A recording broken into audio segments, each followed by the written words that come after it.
இட்லி ஊற்றி வச்சாச்சு ஃப்ரெண்ட்ஸ். செம்மையாக இருக்கா? நல்லா இது ஒரு இட்லி காணான்னு நினைக்காதீங்க. இட்லி வெந்துருச்சா என்னன்னு எப்படி தெரியறதுன்னு கண்டுபிடிக்கிறது தெரில. அதான் ஒன்றை குழந்தைங்க வச்சுருக்கேன்.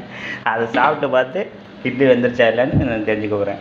இது வந்து முருங்கைக்காய் சாம்பார் செம்மையாக இருக்குது.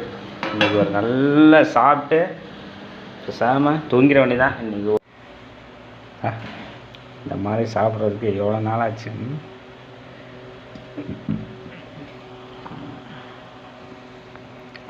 டேஸ்ட் பண்ணி பார்க்கலாம். தம்பி வந்து மொத இட்லி சாப்பிட்றாப்புல. कैसा लगा इडली? अच्छा है? बहुत एकदम बराबर. ரொம்ப பிடிச்சி போச்சு அவனுக்கு. பார்த்துருப்பீங்க போன வாட்டிலே வாட்டி தோசை சாப்பிட்ருப்பாங்க. அதையும் நான் அப்லோட் பண்ணியிருக்கேன் பாருங்கள். அடுத்து நெக்ஸ்ட் பார்த்தா